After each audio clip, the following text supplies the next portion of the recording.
옛날 남쪽 어느 마을에 덕만이라는 노총각이 살았습니다.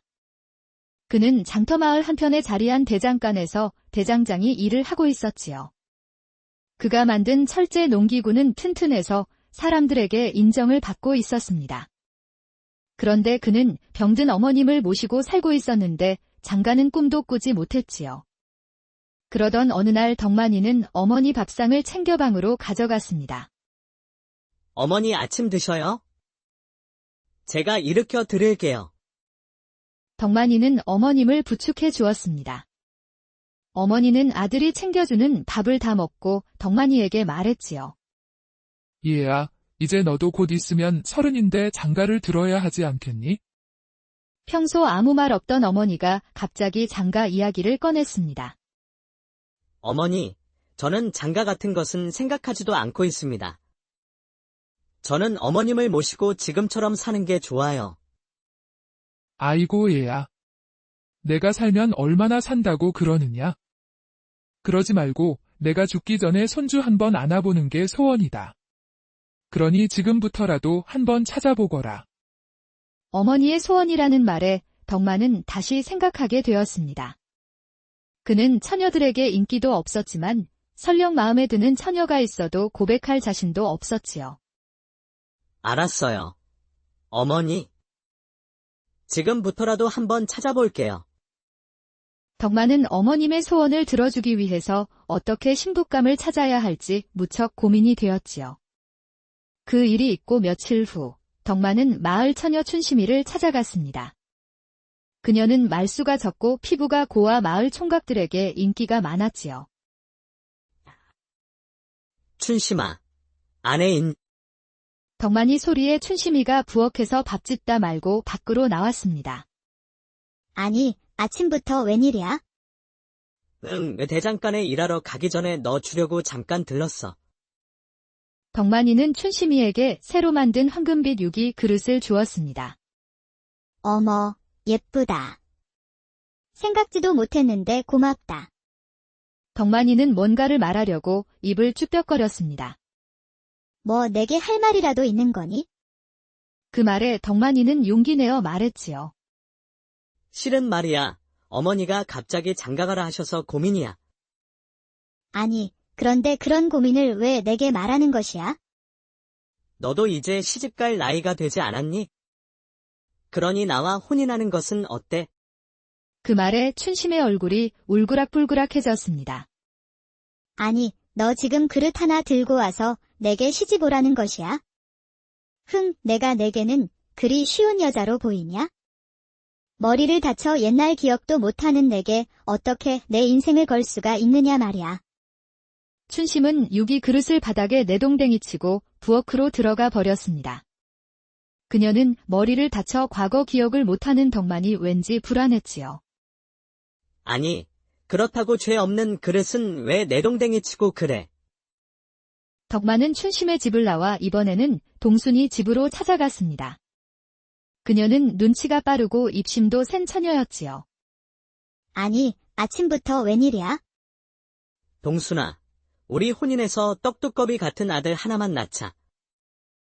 그럼 내가 이런 유기 그릇을 많이 만들어 줄 수 있어. 아니, 얘가 아침부터 무엇을 잘못 먹었나? 뜬금없이 혼인이라니. 너 오늘 내 손에 한번 죽어볼래? 당장 썩어지지 않으면 물벼락 맞을 줄 알아.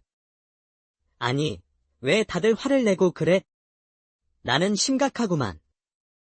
덕만이는 마을에 딱 2명밖에 없는 처녀들에게 퇴짜 맞고 터벅터벅 대장간으로 향했습니다.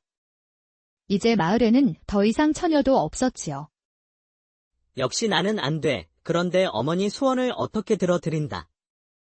대장간으로 돌아온 덕만이는 일이 손에 잡히질 않았습니다. 효심이 깊은 덕만이는 어머님 소원 때문에 걱정이 많았지요.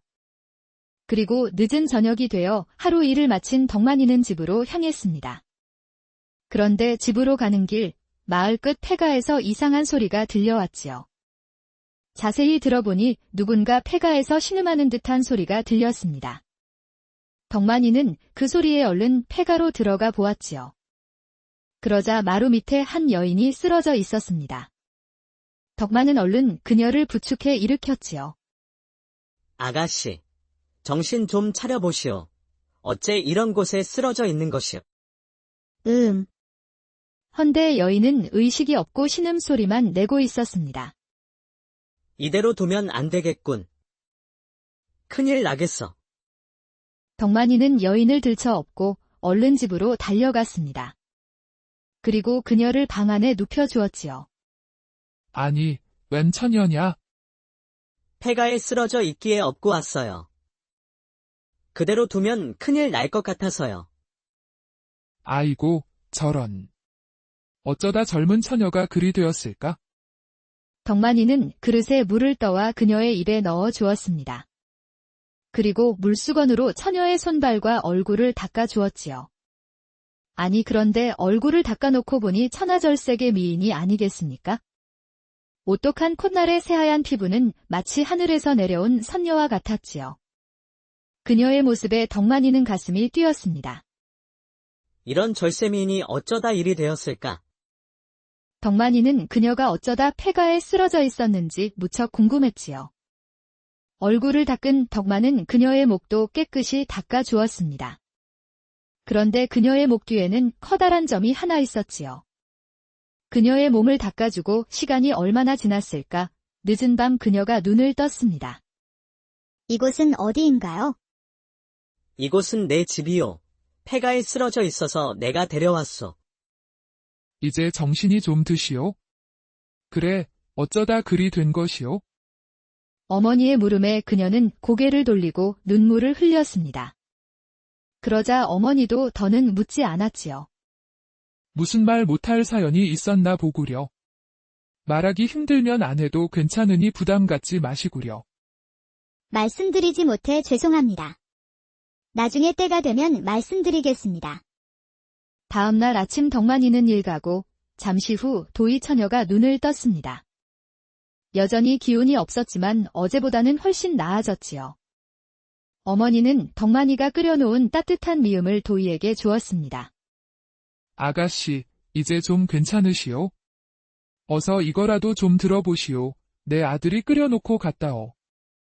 도희는 감사하다는 듯 고개를 숙이고 미음을 받아 먹었습니다. 그녀가 미음을 먹는 모습은 참으로 양반댁 교수와 같았지요. 그날 오후가 되자 덕만이 평소보다 일찍 집으로 돌아왔습니다.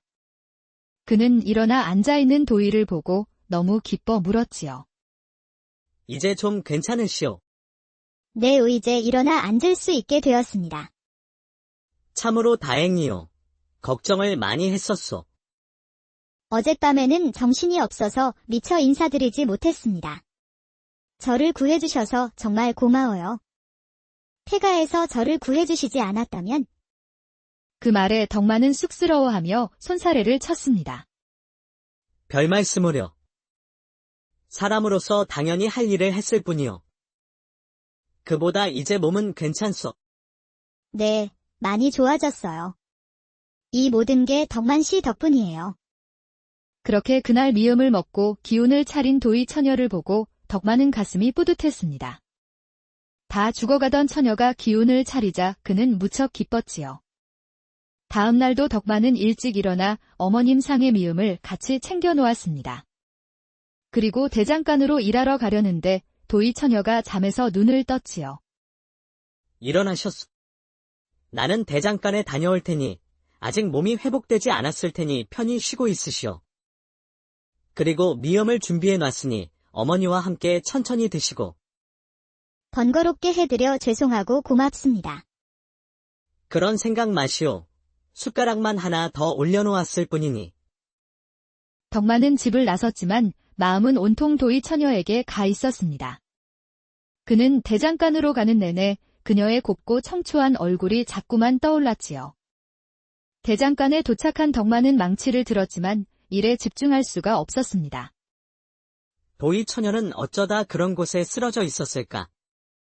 그녀에게 무슨 사연이 있는지 자꾸만 꼬리에 꼬리를 물었지요. 아, 덕만아. 너 요새 뭔 일 있는 것이야? 왜 이렇게 넋이 나간 사람처럼 멍한 것이냐? 그게 말이요. 덕만은 폐가에서 주워온 처녀 이야기를 덕배 아저씨에게 말해 주었습니다. 허. 내가 노총각으로 장가를 못 가니 하늘이 내게 색식감을 보내준 것이 아니겠느냐. 하지만 그녀는 양반댁 교수가 틀림없구만요. 야, 이놈아. 지금 그게 무엇이 중요해?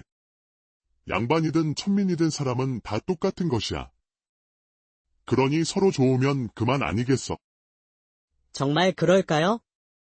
그 처자가 정말 양반이어도 서로 좋으면 그만일까요?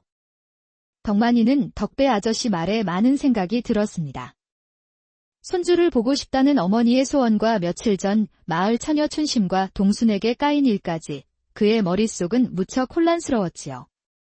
그날 저녁 덕만이 대장간에서 돌아오자 어머니는 밝은 얼굴로 덕만을 보며 말했습니다. 얘야, 도희 처녀가 많이 좋아졌단다. 게다가 겪어보니 인물도 곱고 마음씨도 착하더구나. 어머니의 말에 덕만은 미소가 절로 지어졌습니다. 어머니도 도희 처녀를 마음에 들어하는 듯했지요. 정말 많이 좋아진 것이오. 그렇습니다. 오늘은 마당도 거닐고 바느질도 했습니다. 오, 그렇구려. 정말 다행이오. 덕만은 미소 짓는 도희 처녀를 보니 가슴이 콩닥거렸습니다. 잠시만 기다리시오. 내 얼른 밥을 하리다. 덕만은 신이 나 부엌으로 달려갔습니다. 그리고 서둘러 밥을 지었지요. 그는 점점 생기를 찾아가는 도희 처녀를 보니 기쁘고 힘이 절로 솟았습니다. 자, 어서 와서 저녁들 드시오. 덕만의 말에 세 사람은 상에 둘러앉았습니다. 그리고 덕만은 생선 가시를 발라 어머니와 도희 처녀에게 주었지요. 고마워요. 덕만은 도희 처녀에게 생선 가시를 발라주며 행복감을 느꼈습니다. 마치 서방이라도 된 듯한 기분이었지요. 그럴 때마다 도희 처녀는 쑥스러운지 그저 미소만 지을 뿐이었지요.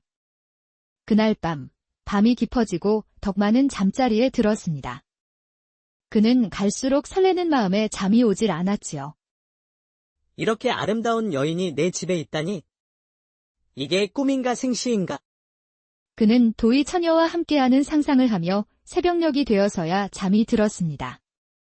그렇게 도희 처녀는 덕만과 어머니의 보살핌 덕분에 점점 기력을 찾았습니다. 그리고 며칠 후부터 그녀는 집안일을 거들었고 밥도 하고 빨래도 했지요. 아이고, 이게 다 뭐 하는 거요?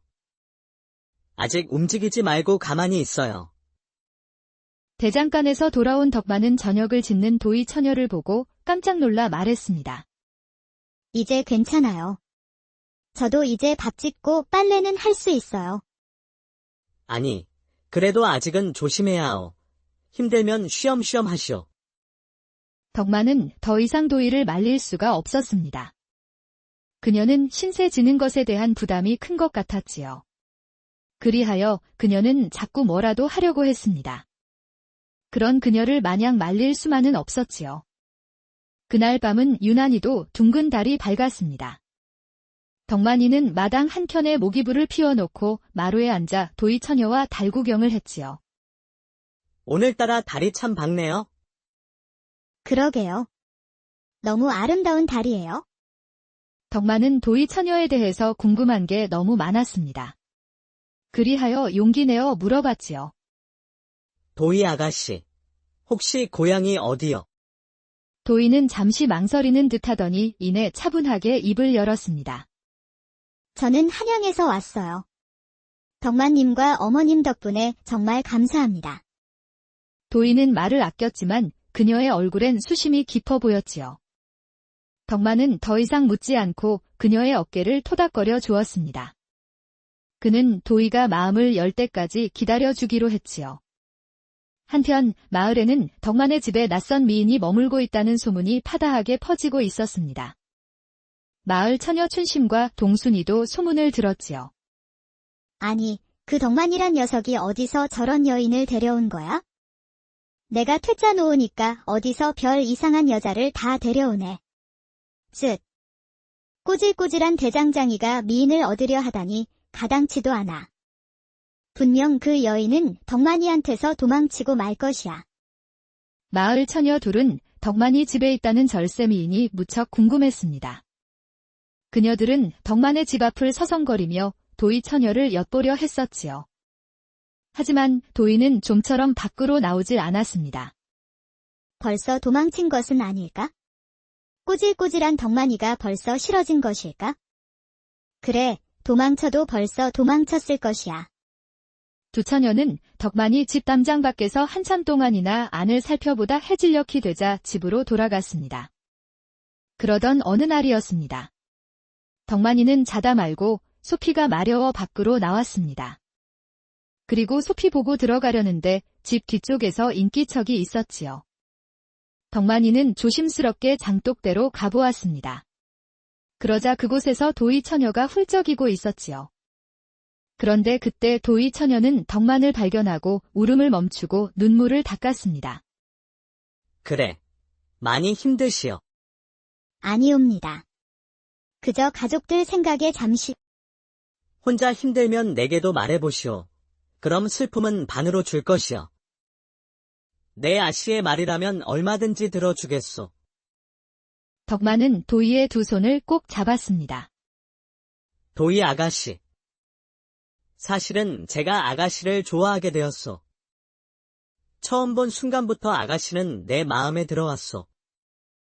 내 비록 가진 것 없는 대장장이지만 아가씨를 평생 아끼며 사랑하고 싶소. 그러니 나와 혼인해 주시오. 도희는 덕만의 진심 어린 고백에 두 눈 가득 눈물이 고였습니다. 그녀는 한참을 망설이다가 마침내 감춰왔던 이야기를 털어놓았지요. 덕만 씨, 저는 사실 역적의 딸입니다. 제 아버지는 억울한 누명을 쓰고 유배되고 가족은 모두 관노와 관비가 되었습니다. 저는 그 일이 있었을 때 밖에 있었다가 지금은 쫓기는 신세가 되었답니다. 괜히 저 때문에 덕만 씨까지 위험에 처하게 될까 봐 두렵습니다. 도희의 이야기를 들은 덕만은 깜짝 놀랐습니다. 그녀는 나라에서도 몇 안 되는 정승의 딸이었으며 그녀가 처한 현실이 너무도 비통했지요. 도희 아가씨, 이제 도망치지 마시고 제 곁에 있으시오. 내가 지켜줄 것이오. 아가씨는 양반이고 쫓기는 신세지만 나는 당신을 사랑하오. 저는 당신에게 짐만 될 것이에요. 나는 기꺼이 그 짐을 짊어지겠소. 어떤 난관도 어려움도 극복하겠소. 도희는 그날 밤 덕만의 가슴에 기대어 한참을 울었습니다. 가족들 걱정과 또 떨어져 쫓길 때 세상에 홀로 남은 것 같아 견디기 힘들었지요. 헌데 자신의 처지를 알고도 진심으로 사랑해주는 덕만의 진심을 알고 그녀는 감동에 겨웠습니다. 이제부터는 나만 믿으시오. 나는 평생을 바쳐 당신을 사랑할 것이오. 덕만은 품에 안겨 울고 있는 도희 처녀를 더욱 세게 안아주었습니다. 그리고 두 사람은 둥근 달을 보며 밤을 새웠지요. 다음 날 덕만은 어머니에게 도희 아씨의 사연을 조심스럽게 말했습니다. 어머니는 놀랐지만 이내 따뜻한 눈빛으로 덕만을 바라보았지요. 아이고 얘야. 아가씨에게 그런 아픔이 있었구나. 내가 아가씨에게 힘이 되어준다 하니 그 얼마나 다행이냐. 그리고 너희 둘의 혼인을 축복해주마. 사람의 인연은 하늘이 정하는 것이니라. 아들이 장가도 가지 못할 것 같아 항상 걱정하던 어머니였습니다. 헌데 비록 쫓기는 역적의 딸이지만 서로 혼인을 약속했다 하니 이는 하늘의 뜻이라 생각했지요.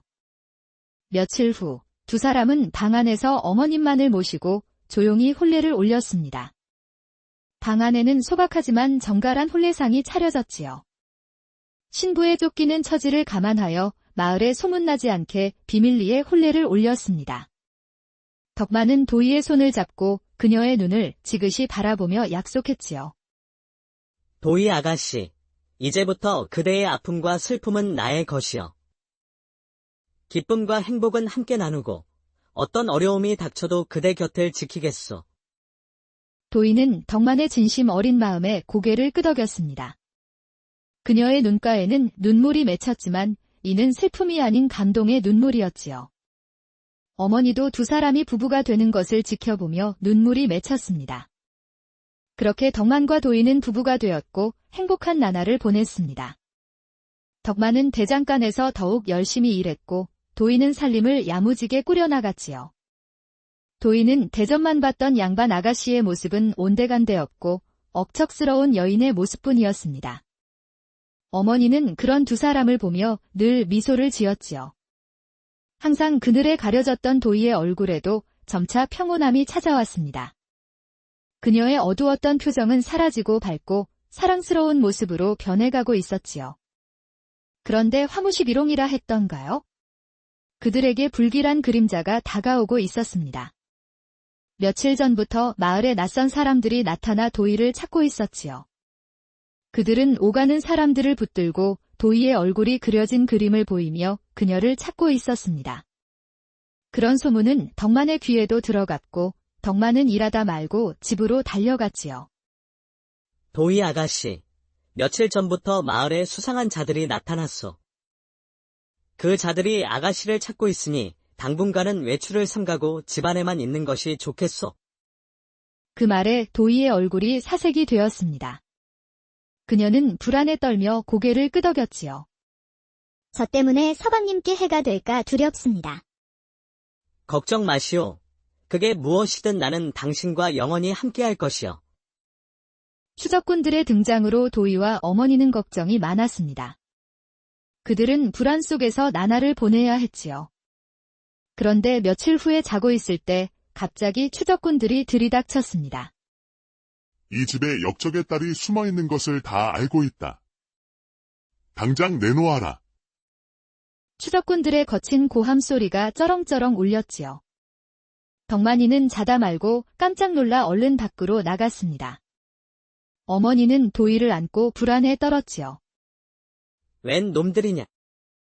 우리는 역적의 딸을 잡으러 온 추적꾼이다. 당장 내놓아라. 덕만은 올 것이 왔다고 생각했습니다. 도희 아가씨와 혼인하면 언젠가는 겪어야 할 일이라 생각했지요. 내 놈들이 찾는 여인은 이곳에 없다. 내 집에서 당장 나가거라. 이미 다 알고 왔다. 대장장이야. 역적의 딸을 당장 넘기면 내 목숨은 살려주겠다. 내 아내는 절대 내줄 수 없다. 내 목숨을 걸고라도 지킬 것이다. 내 놈이 명을 재촉하는구나. 죽어서 후회할 것이다. 추적꾼들은 검을 빼들고 덕만에게 달려들었습니다. 덕만도 망설임 없이 사내들에게 덤벼들었지요. 그는 옆에 있던 괭이를 집어들고 그들의 검과 맞서 싸웠습니다. 헌데 예상외로 추적꾼들이 고전을 면치 못했지요. 추적꾼들은 덕만의 예상치 못한 저항에 당황하며 한 걸음 뒤로 물러났습니다. 그런데 놀란 것은 덕만도 마찬가지였지요. 괭이자루 하나 들고 3명의 추적꾼들의 검을 막아냈으니 말이죠. 아니, 이놈 봐라. 이놈이 생각보다 만만치 않군. 여봐라. 한꺼번에 덤벼 저자의 목숨을 끊어버리거라. 추적꾼들은 3명이 동시에 다시 한번 달려들었습니다. 그런데도 3명이 덕만을 제압하지 못했지요. 오히려 덕만에게 반격을 당해 추적꾼들이 부상을 입었습니다. 사랑하는 도희를 지켜내겠다는 덕만의 집념이 그의 숨은 실력을 끄집어내고 있었지요. 덕만이 추적꾼들과 치열하게 싸우고 있을 때 갑자기 마을 청년들이 횃불과 몽둥이를 들고 우르르 몰려왔습니다. 뒷문으로 빠져나간 어머니와 도희가 마을 사람들에게 도움을 청한 것이었지요. 당장 그만두지 못할까? 이 못된 놈들아. 마을 청년들이 우르르 몰려오자 추적꾼들은 꽁무니를 빼고 달아나 버렸습니다. 그제서야 덕만은 진정이 되었고 그의 몸은 여기저기 상처투성이었지요. 그때 도희가 덕만에게 달려와 그의 상처를 닦고 약을 발랐습니다. 그녀의 눈에서는 뜨거운 눈물이 흘러내리고 있었지요. 죄송해요. 저 때문에. 덕만은 울고 있는 도희를 보며 미소를 지었습니다. 이쯤으로 뭘 그리 우시오, 아가씨. 대장장이 일을 하다 보면 이보다 더 많이 상처를 입소. 그러니 너무 걱정 마시구려. 아이고 얘야, 정말 고생했다. 마을 사람들이 아니었으면 큰일 날 뻔했구나. 이렇게들 찾아와 도와줘서 고맙소. 마을 사람들은 덕만의 용기와 희생에 오히려 감탄했습니다. 역적의 딸을 지키기 위해 자신의 목숨을 걸고 그들과 싸웠기 때문이었지요. 그런 덕만을 마을 사람들은 칭찬을 아끼지 않았습니다. 이제 보니 덕만이는 진정한 사내요. 저놈들이 또다시 찾아오면 이제 우리 마을 사람들이 모두 나서서 도희 아가씨를 지킬 것이요. 이제 마을에서 도희 아가씨의 정체를 모르는 이가 없었습니다. 그들은 덕만과 도희 아가씨의 사랑을 응원해 주었지요. 네. 이제 보니 덕만이 색시가 절세 미인이구만. 이제 이 마을에서 제일 미인은 덕만이 색시네? 흥. 무슨 소리야? 그래서 뭐, 이제 내가 싫다고. 아니, 누가 싫다고 했어. 말인즉은 그렇단 말이지. 아니 뭐, 미모 빼면 할 말들이 그리 없어? 외모보다 중요한 것은 마음 아니겠어? 마을 사람들 도움으로 위기를 넘긴 어머니와 도희는 안정을 찾았습니다. 그리고 마을 사람들은 큰 상처를 입은 도희 아가씨를 불쌍히 여겨 그녀를 보살펴 주었지요. 그 일이 있고 덕만은 대장간에서 더욱 열심히 일했습니다. 그는 아내와 가족, 그리고 마을 사람들을 위해 더욱 튼튼하고 좋은 농기구를 만들었지요. 큰일을 겪고 난 후로 두 사람의 사랑은 더욱 커졌습니다. 그리고 덕만의 망치 소리는 희망이 넘치는 힘찬 소리였지요. 서방님, 미안하고 고마워요. 덕분에 방황하던 제 삶이 안정된 자리를 잡은 것 같아요. 나 또한 도희 아가씨 덕분에 진정한 행복을 알게 되었소. 이제 우리에게는 오직 행복한 날들만 있을 것이요. 그들은 마당에 있는 마루에 앉아 밤하늘의 별을 보며 도란도란 이야기를 나누었습니다. 그로 인해 도희는 과거의 아픔을 점점 잊어갔지요. 그리고 시간이 흘러 그들에게 기적이 찾아왔습니다. 어머니가 그토록 바라던 손주가 도희의 뱃속에 들어선 것이었지요. 덕만과 어머니는 세상을 다 얻은 듯 기뻤습니다. 덕만은 도희가 혹시라도 힘들어할까 봐 더욱 극진히 보살펴 주었습니다. 어머니는 매일같이 도희를 위한 건강식을 만들어 주었지요. 그렇게 10달이 지나 떡두꺼비 같은 아들이 태어났습니다. 어머니와 덕만은 아들을 보며 너무너무 기뻤지요. 아이고, 얘야. 드디어 복덩이를 내게 안겨주는구나.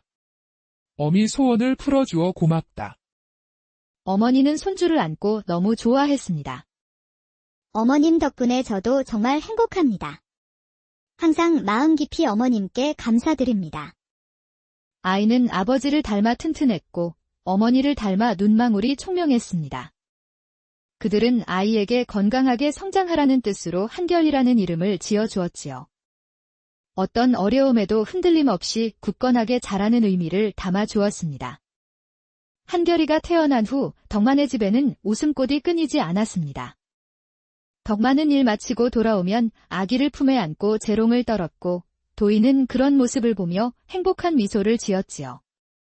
이제 그들은 어엿한 한 가족이 되어 서로를 의지하고 사랑하며 행복한 나날을 보냈습니다. 아니 그런데 운명의 장난은 왜 이렇게 짓궂을까요? 이제야 비로소 안정된 덕만의 가족에게 추노꾼들이 다시 찾아왔습니다. 그런데 이번에는 추노꾼들이 왈패들을 10여 명이나 이끌고 찾아왔지요. 지난번 마을 사람들 때문에 도망갔던 추적꾼들이 왈패들을 앞세워 잔뜩 몰려왔습니다. 이 집이 당신들이 말한 그 집이요. 그렇소. 바로 이 집이요. 여봐라. 당장 그녀를 끌어내라. 왈패들은 방으로 쳐들어가 도희를 끌어내려 했습니다. 그러자 도희는 한결이를 품에 안고 끝까지 버텼지요. 어머니도 가세의 도희를 지키려 했지만 왈패의 발길질에 나가떨어지고 말았습니다. 도희는 결국 아기를 안은 채 마당으로 끌려 나왔지요. 내년 그 아이는 당장 내려놓아라. 한결이를 품에 안고 있던 도희는 필사적으로 한결이를 놓지 않았습니다. 그러자 왈패 두목이 검을 빼 도희의 팔을 내려쳤지요. 도희의 팔에서는 검붉은 피가 줄줄 흘렀습니다. 그 아이를 놓지 않으면 그 팔을 잘라버리겠다. 한쪽 팔을 못 쓰게 된 도인은 결국 한결이를 왈패들에게 빼앗기고 말았습니다. 그 아이도 노비의 자식이니 데려가라. 왈패들은 순식간에 아기를 빼앗고 도이를 꽁꽁 묶었습니다. 그리고 나가려는 찰나 덕만이 달려왔지요.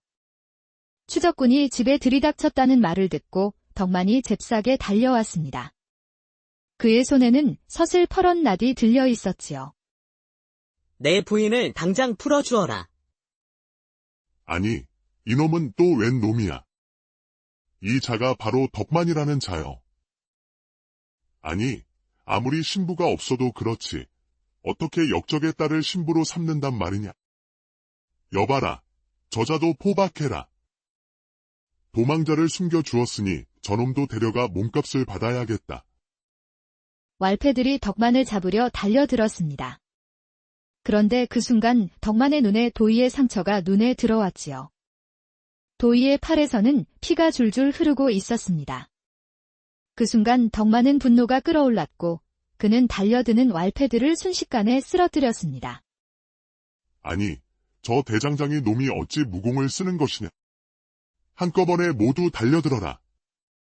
덕만이 각성을 했는지 그는 무서운 속도로 왈패들을 쓰러뜨리고 있었습니다. 덕만은 왈패들과 추적군들을 상대로 싸우면서 과거에 잊었던 기억이 돌아오고 있었습니다. 그는 뛰어난 운동신경으로 군에서 차출돼 특수 공작을 하는 특공대였습니다. 그러다 보니 그는 그곳에서 살인병기로 길러졌지요. 헌데 작전 중 낭떠러지로 떨어지는 동료를 구하고 자신이 대신 떨어졌습니다. 그 바람에 덕만은 머리의 충격으로 모든 기억을 잃었고 군을 나와 집으로 돌아왔던 것이었습니다. 그리고 그는 대장간 일을 했었지요. 헌데 사랑하는 사람의 피를 본 그는 각성되어 과거의 기억이 돌아왔습니다. 그리고 그 순간 그는 살인병기가 되어버렸지요.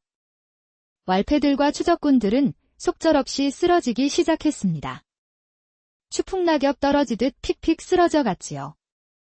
마을 사람들이 도착했을 때는 이미 추적군만 하나 남아 있었습니다. 마을 사람들은 그 모습을 보고 다들 경악을 했지요. 내 놈들을 살려보내면 또 찾아올 테니 내 놈들은 한 놈도 살려보낼 수가 없다. 그러지 마시오. 우리도 시켜서 하는 일이오.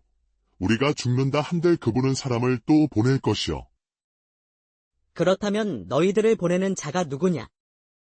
내 입으로 발설하면 그분은 나도 죽일 것이오. 너는 그 자의 손에 죽기 전에 내 손에 먼저 죽을 것이다. 그러니 살고 싶으면 당장 그 이름을 대라. 그는 병판 대감이오.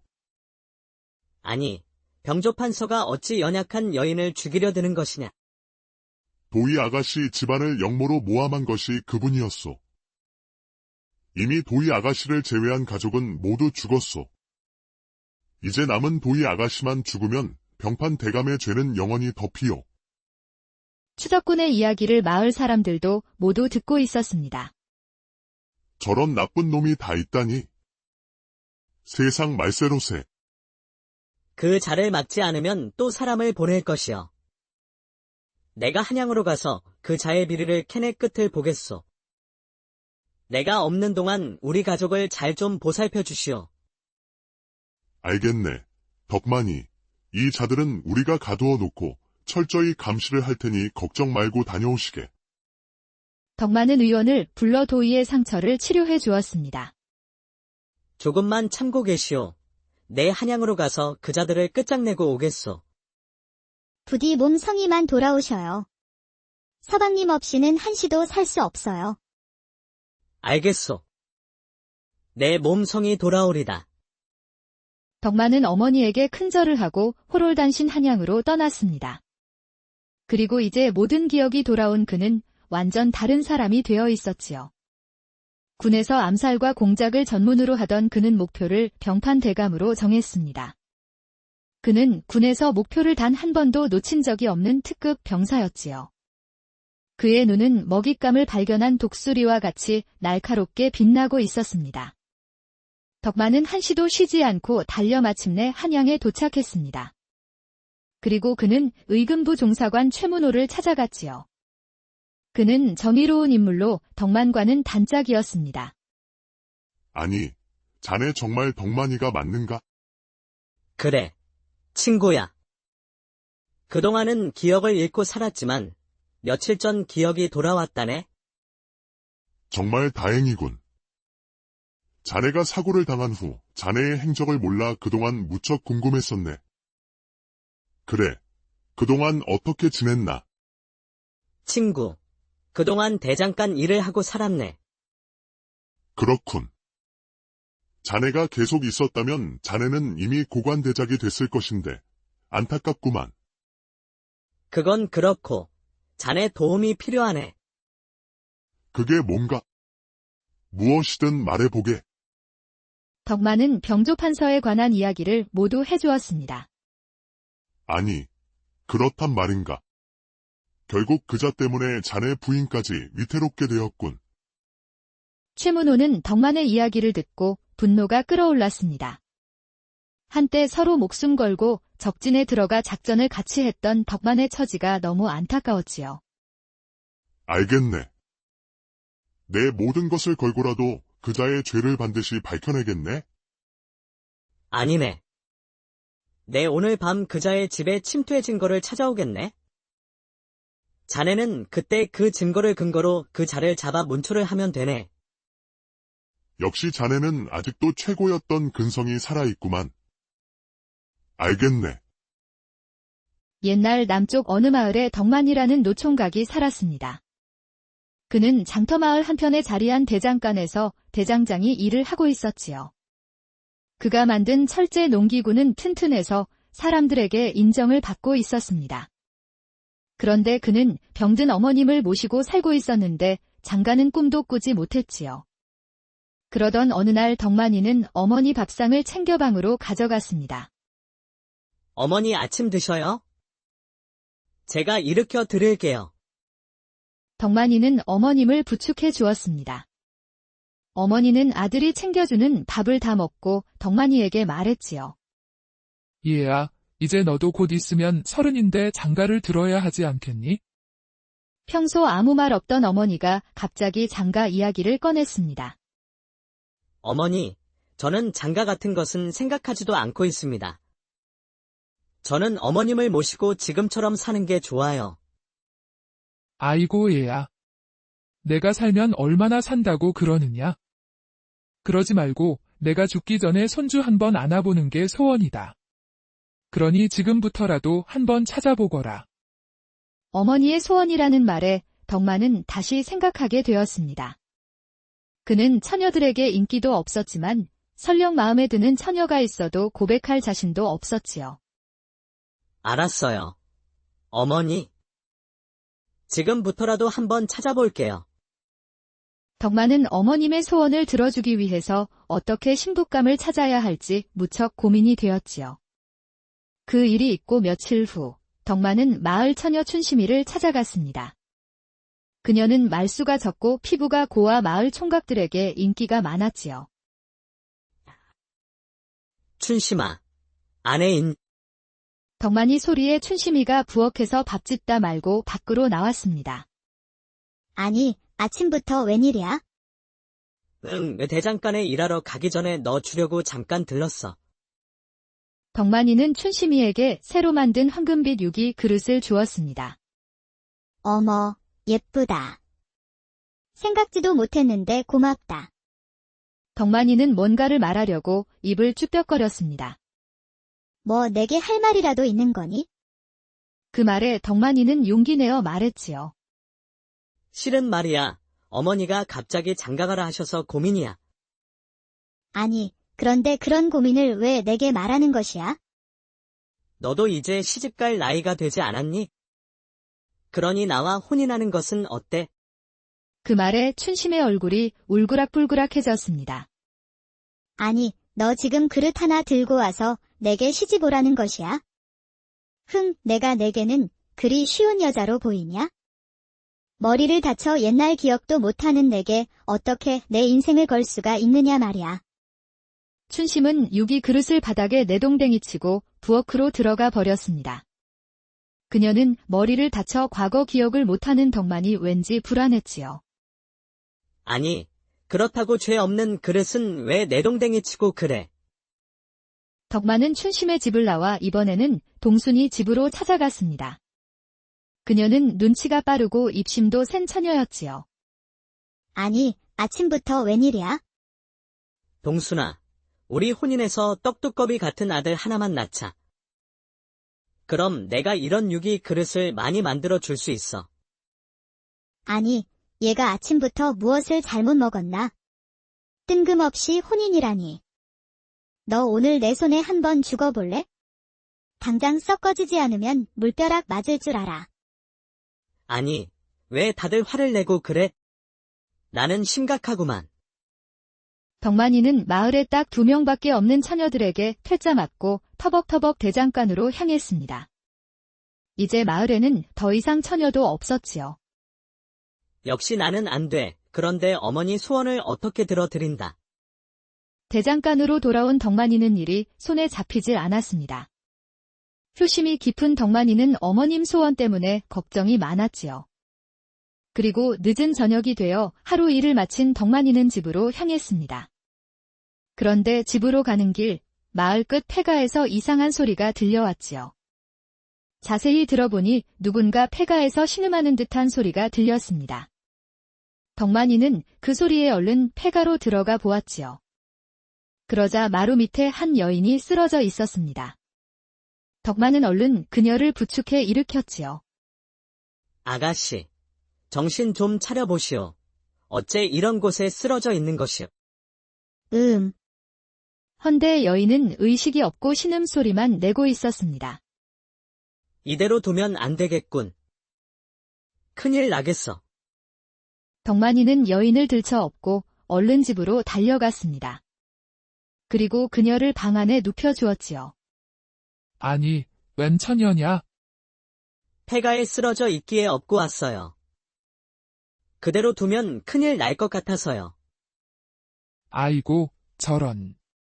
어쩌다 젊은 처녀가 그리 되었을까? 덕만이는 그릇에 물을 떠와 그녀의 입에 넣어 주었습니다. 그리고 물수건으로 처녀의 손발과 얼굴을 닦아 주었지요. 아니 그런데 얼굴을 닦아놓고 보니 천하절색의 미인이 아니겠습니까?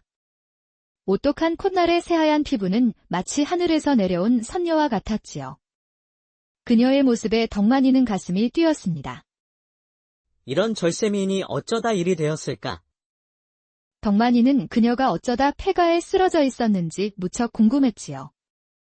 얼굴을 닦은 덕만은 그녀의 목도 깨끗이 닦아 주었습니다.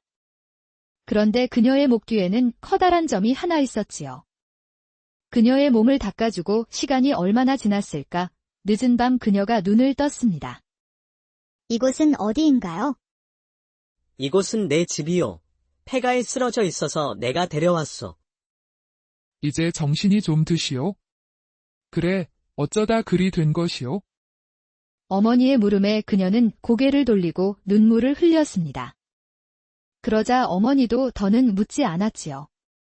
무슨 말 못할 사연이 있었나 보구려. 말하기 힘들면 안 해도 괜찮으니 부담 갖지 마시구려. 말씀드리지 못해 죄송합니다. 나중에 때가 되면 말씀드리겠습니다. 다음 날 아침 덕만이는 일 가고 잠시 후 도희 처녀가 눈을 떴습니다. 여전히 기운이 없었지만 어제보다는 훨씬 나아졌지요. 어머니는 덕만이가 끓여놓은 따뜻한 미음을 도희에게 주었습니다. 아가씨, 이제 좀 괜찮으시오? 어서 이거라도 좀 들어보시오. 내 아들이 끓여놓고 갔다오. 도희는 감사하다는 듯 고개를 숙이고 미음을 받아 먹었습니다. 그녀가 미음을 먹는 모습은 참으로 양반댁 교수와 같았지요. 그날 오후가 되자 덕만이 평소보다 일찍 집으로 돌아왔습니다. 그는 일어나 앉아있는 도희를 보고 너무 기뻐 물었지요. 이제 좀 괜찮으시오. 네, 이제 일어나 앉을 수 있게 되었습니다. 참으로 다행이요. 걱정을 많이 했었소. 어젯밤에는 정신이 없어서 미처 인사드리지 못했습니다. 저를 구해주셔서 정말 고마워요. 폐가에서 저를 구해주시지 않았다면 그 말에 덕만은 쑥스러워하며 손사래를 쳤습니다. 별 말씀을요. 사람으로서 당연히 할 일을 했을 뿐이요. 그보다 이제 몸은 괜찮소. 네, 많이 좋아졌어요. 이 모든 게 덕만 씨 덕분이에요. 그렇게 그날 미음을 먹고 기운을 차린 도희 처녀를 보고 덕만은 가슴이 뿌듯했습니다. 다 죽어가던 처녀가 기운을 차리자 그는 무척 기뻤지요. 다음 날도 덕만은 일찍 일어나 어머님 상의 미음을 같이 챙겨 놓았습니다. 그리고 대장간으로 일하러 가려는데 도희 처녀가 잠에서 눈을 떴지요. 일어나셨소. 나는 대장간에 다녀올 테니 아직 몸이 회복되지 않았을 테니 편히 쉬고 있으시오. 그리고 미음을 준비해 놨으니 어머니와 함께 천천히 드시고. 번거롭게 해드려 죄송하고 고맙습니다. 그런 생각 마시오. 숟가락만 하나 더 올려놓았을 뿐이니. 덕만은 집을 나섰지만 마음은 온통 도희 처녀에게 가 있었습니다. 그는 대장간으로 가는 내내 그녀의 곱고 청초한 얼굴이 자꾸만 떠올랐지요. 대장간에 도착한 덕만은 망치를 들었지만 일에 집중할 수가 없었습니다. 도희 처녀는 어쩌다 그런 곳에 쓰러져 있었을까? 그녀에게 무슨 사연이 있는지 자꾸만 꼬리에 꼬리를 물었지요. 아, 덕만아. 너 요새 뭔 일 있는 것이야? 왜 이렇게 넋이 나간 사람처럼 멍한 것이냐? 그게 말이요. 덕만은 폐가에서 주워온 처녀 이야기를 덕배 아저씨에게 말해 주었습니다. 허. 내가 노총각으로 장가를 못 가니 하늘이 내게 색식감을 보내준 것이 아니겠느냐? 하지만 그녀는 양반대 교수가 틀림없구만요. 야, 이놈아. 지금 그게 무엇이 중요해? 양반이든 천민이든 사람은 다 똑같은 것이야. 그러니 서로 좋으면 그만 아니겠어. 정말 그럴까요? 그 처자가 정말 양반이어도 서로 좋으면 그만일까요? 덕만이는 덕배 아저씨 말에 많은 생각이 들었습니다. 손주를 보고 싶다는 어머니의 소원과 며칠 전 마을 처녀 춘심과 동순에게 까인 일까지 그의 머릿속은 무척 혼란스러웠지요. 그날 저녁 덕만이 대장간에서 돌아오자 어머니는 밝은 얼굴로 덕만을 보며 말했습니다. 얘야, 도희 처녀가 많이 좋아졌단다. 게다가 겪어보니 인물도 곱고 마음씨도 착하더구나. 어머니의 말에 덕만은 미소가 절로 지어졌습니다. 어머니도 도희 처녀를 마음에 들어하는 듯했지요. 정말 많이 좋아진 것이오. 그렇습니다. 오늘은 마당도 거닐고 바느질도 했습니다. 오, 그렇구려. 정말 다행이오. 덕만은 미소 짓는 도희 처녀를 보니 가슴이 콩닥거렸습니다. 잠시만 기다리시오. 내 얼른 밥을 하리다. 덕만은 신이 나 부엌으로 달려갔습니다. 그리고 서둘러 밥을 지었지요. 그는 점점 생기를 찾아가는 도희 처녀를 보니 기쁘고 힘이 절로 솟았습니다. 자, 어서 와서 저녁들 드시오. 덕만의 말에 세 사람은 상에 둘러앉았습니다. 그리고 덕만은 생선 가시를 발라 어머니와 도희 처녀에게 주었지요. 고마워요. 덕만은 도희 처녀에게 생선 가시를 발라주며 행복감을 느꼈습니다. 마치 서방이라도 된 듯한 기분이었지요. 그럴 때마다 도희 처녀는 쑥스러운지 그저 미소만 지을 뿐이었지요. 그날 밤이 깊어지고 덕만은 잠자리에 들었습니다. 그는 갈수록 설레는 마음에 잠이 오질 않았지요. 이렇게 아름다운 여인이 내 집에 있다니. 이게 꿈인가 생시인가? 그는 도희 처녀와 함께하는 상상을 하며 새벽녘이 되어서야 잠이 들었습니다. 그렇게 도희 처녀는 덕만과 어머니의 보살핌 덕분에 점점 기력을 찾았습니다. 그리고 며칠 후부터 그녀는 집안일을 거들었고 밥도 하고 빨래도 했지요. 아이고, 이게 다 뭐 하는 거요? 아직 움직이지 말고 가만히 있어요. 대장간에서 돌아온 덕만은 저녁을 짓는 도희 처녀를 보고 깜짝 놀라 말했습니다. 이제 괜찮아요. 저도 이제 밥 짓고 빨래는 할 수 있어요. 아니, 그래도 아직은 조심해야 하오. 힘들면 쉬엄쉬엄 하시오. 덕만은 더 이상 도희를 말릴 수가 없었습니다. 그녀는 신세 지는 것에 대한 부담이 큰 것 같았지요. 그리하여 그녀는 자꾸 뭐라도 하려고 했습니다. 그런 그녀를 마냥 말릴 수만은 없었지요. 그날 밤은 유난히도 둥근 달이 밝았습니다. 덕만이는 마당 한켠에 모기불을 피워놓고 마루에 앉아 도희 처녀와 달구경을 했지요. 오늘따라 달이 참 밝네요. 그러게요. 너무 아름다운 달이에요. 덕만은 도희 처녀에 대해서 궁금한 게 너무 많았습니다. 그리하여 용기 내어 물어봤지요. 도희 아가씨, 혹시 고향이 어디요? 도희는 잠시 망설이는 듯하더니 이내 차분하게 입을 열었습니다. 저는 한양에서 왔어요. 덕만님과 어머님 덕분에 정말 감사합니다. 도희는 말을 아꼈지만 그녀의 얼굴엔 수심이 깊어 보였지요. 덕만은 더 이상 묻지 않고 그녀의 어깨를 토닥거려 주었습니다. 그는 도희가 마음을 열 때까지 기다려주기로 했지요. 한편 마을에는 덕만의 집에 낯선 미인이 머물고 있다는 소문이 파다하게 퍼지고 있었습니다. 마을 처녀 춘심과 동순이도 소문을 들었지요. 아니, 그 덕만이란 녀석이 어디서 저런 여인을 데려온 거야? 내가 퇴짜 놓으니까 어디서 별 이상한 여자를 다 데려오네. 쯧. 꼬질꼬질한 대장장이가 미인을 얻으려 하다니 가당치도 않아. 분명 그 여인은 덕만이한테서 도망치고 말 것이야. 마을 처녀 둘은 덕만이 집에 있다는 절세 미인이 무척 궁금했습니다. 그녀들은 덕만의 집 앞을 서성거리며 도희 처녀를 엿보려 했었지요. 하지만 도희는 좀처럼 밖으로 나오질 않았습니다. 벌써 도망친 것은 아닐까? 꼬질꼬질한 덕만이가 벌써 싫어진 것일까? 그래, 도망쳐도 벌써 도망쳤을 것이야. 두 처녀는 덕만이 집 담장 밖에서 한참 동안이나 안을 살펴보다 해질녘이 되자 집으로 돌아갔습니다. 그러던 어느 날이었습니다. 덕만이는 자다 말고 소피가 마려워 밖으로 나왔습니다. 그리고 소피 보고 들어가려는데 집 뒤쪽에서 인기척이 있었지요. 덕만이는 조심스럽게 장독대로 가보았습니다. 그러자 그곳에서 도희 처녀가 훌쩍이고 있었지요. 그런데 그때 도희 처녀는 덕만을 발견하고 울음을 멈추고 눈물을 닦았습니다. 그래, 많이 힘드시오. 아니옵니다. 그저 가족들 생각에 잠시. 혼자 힘들면 내게도 말해보시오. 그럼 슬픔은 반으로 줄 것이오. 내 아씨의 말이라면 얼마든지 들어주겠소. 덕만은 도희의 두 손을 꼭 잡았습니다. 도희 아가씨.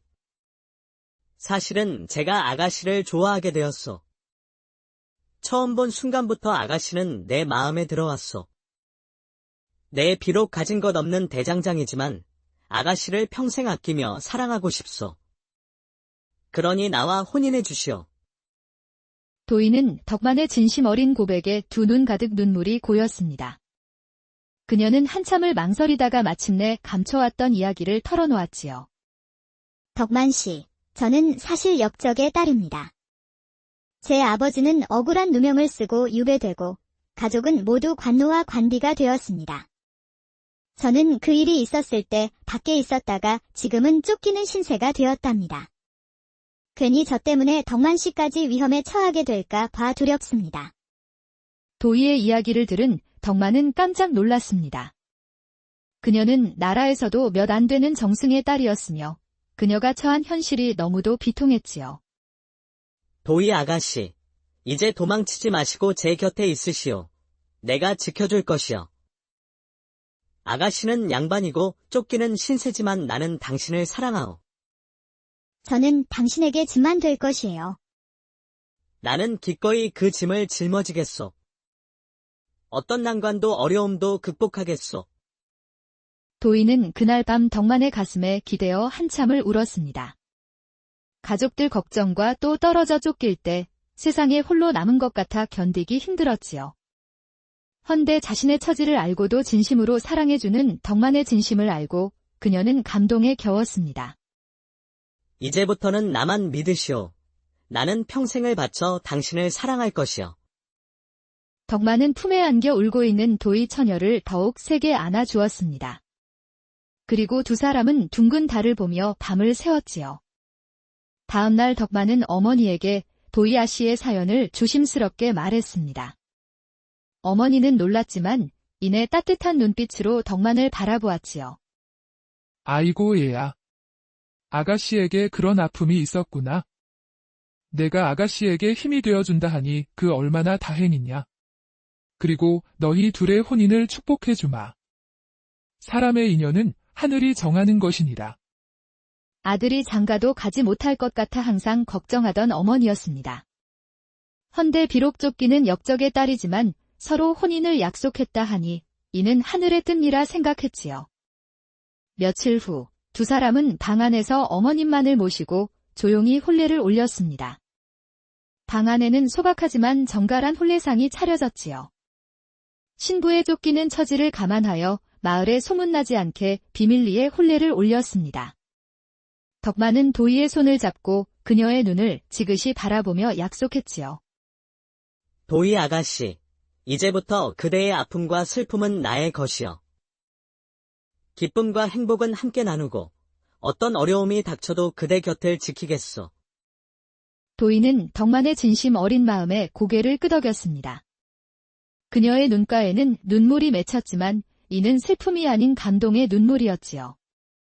어머니도 두 사람이 부부가 되는 것을 지켜보며 눈물이 맺혔습니다. 그렇게 덕만과 도희는 부부가 되었고 행복한 나날을 보냈습니다. 덕만은 대장간에서 더욱 열심히 일했고 도희는 살림을 야무지게 꾸려나갔지요. 도희는 대접만 받던 양반 아가씨의 모습은 온데간데 없고 억척스러운 여인의 모습뿐이었습니다. 어머니는 그런 두 사람을 보며 늘 미소를 지었지요. 항상 그늘에 가려졌던 도희의 얼굴에도 점차 평온함이 찾아왔습니다. 그녀의 어두웠던 표정은 사라지고 밝고 사랑스러운 모습으로 변해가고 있었지요. 그런데 화무시 비롱이라 했던가요? 그들에게 불길한 그림자가 다가오고 있었습니다. 며칠 전부터 마을에 낯선 사람들이 나타나 도희를 찾고 있었지요. 그들은 오가는 사람들을 붙들고 도희의 얼굴이 그려진 그림을 보이며 그녀를 찾고 있었습니다. 그런 소문은 덕만의 귀에도 들어갔고 덕만은 일하다 말고 집으로 달려갔지요. 도희 아가씨, 며칠 전부터 마을에 수상한 자들이 나타났소. 그 자들이 아가씨를 찾고 있으니 당분간은 외출을 삼가고 집안에만 있는 것이 좋겠소. 그 말에 도희의 얼굴이 사색이 되었습니다. 그녀는 불안에 떨며 고개를 끄덕였지요. 저 때문에 서방님께 해가 될까 두렵습니다. 걱정 마시오. 그게 무엇이든 나는 당신과 영원히 함께할 것이요. 추적꾼들의 등장으로 도희와 어머니는 걱정이 많았습니다. 그들은 불안 속에서 나날을 보내야 했지요. 그런데 며칠 후에 자고 있을 때 갑자기 추적꾼들이 들이닥쳤습니다. 이 집에 역적의 딸이 숨어있는 것을 다 알고 있다. 당장 내놓아라. 추적꾼들의 거친 고함 소리가 쩌렁쩌렁 울렸지요. 덕만이는 자다 말고 깜짝 놀라 얼른 밖으로 나갔습니다. 어머니는 도희를 안고 불안에 떨었지요. 웬 놈들이냐? 우리는 역적의 딸을 잡으러 온 추적꾼이다. 당장 내놓아라. 덕만은 올 것이 왔다고 생각했습니다. 도희 아가씨와 혼인하면 언젠가는 겪어야 할 일이라 생각했지요. 내 놈들이 찾는 여인은 이곳에 없다. 내 집에서 당장 나가거라. 이미 다 알고 왔다. 대장장이야. 역적의 딸을 당장 넘기면 내 목숨은 살려주겠다. 내 아내는 절대 내줄 수 없다. 내 목숨을 걸고라도 지킬 것이다. 내 놈이 명을 재촉하는구나. 죽어서 후회할 것이다. 추적꾼들은 검을 빼들고 덕만에게 달려들었습니다. 덕만도 망설임 없이 사내들에게 덤벼들었지요. 그는 옆에 있던 괭이를 집어들고 그들의 검과 맞서 싸웠습니다. 헌데 예상외로 추적꾼들이 고전을 면치 못했지요. 추적군들은 덕만의 예상치 못한 저항에 당황하며 한 걸음 뒤로 물러났습니다. 그런데 놀란 것은 덕만도 마찬가지였지요. 괭이자루 하나 들고 3명의 추적군들의 검을 막아냈으니 말이죠.